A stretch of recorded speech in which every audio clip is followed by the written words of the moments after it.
Здравейте, приятели! Здравейте на всички! И днес ще ви покажа един позабравен акаунт в Clash Royale.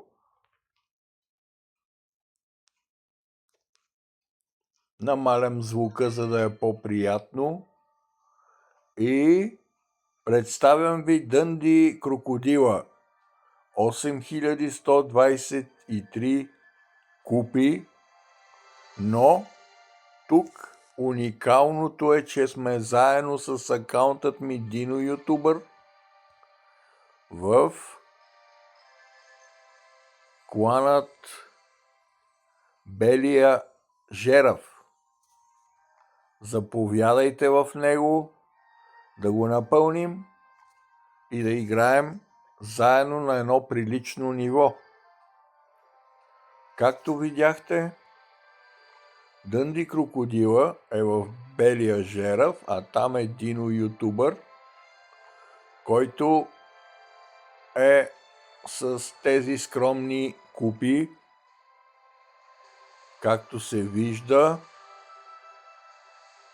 Ето декът, с който правя нещата.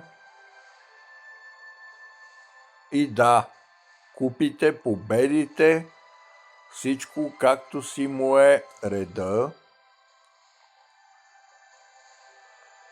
Но нека да ви върна отново на Дънди Крокодила, да ви покажа декът на чудото с по-обикновени карти и нека да направим първата битка за днес.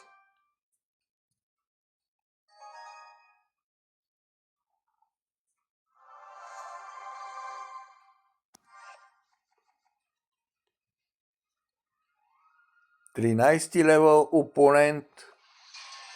Изчакахме достатъчно и вече сме на път да разбиеме кулата на опонента.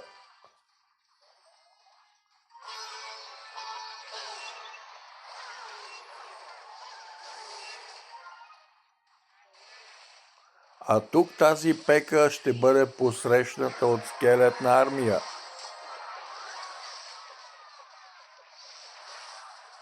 Да, унищожих я на време. И ето, че декът работи.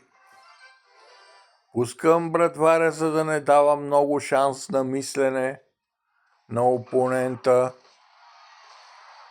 И вижте какво се случи и с втората кула.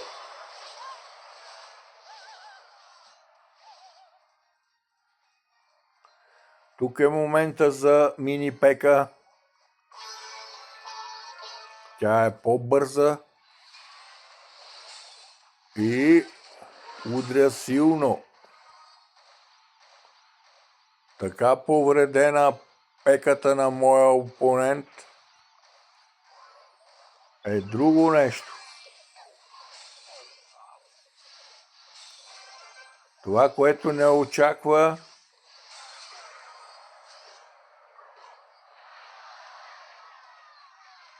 е братварят ми, който нанася безмилостен демидж.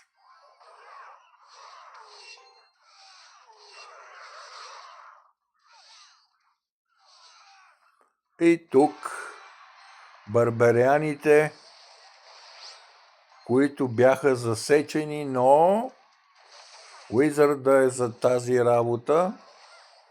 Перфектно скелетната атака и валкирията обират всичко. Атака отстрани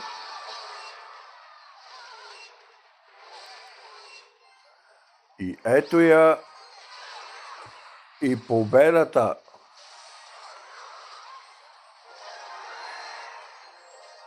Вече е сигурна.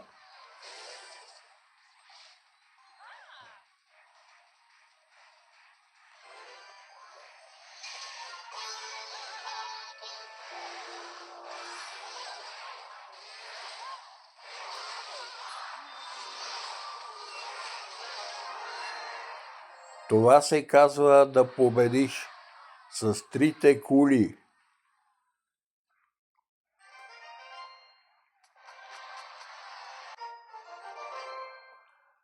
Аз съм Джейсън Джей и за вас винаги най-доброто. Декът, с който направих това, благодаря ви.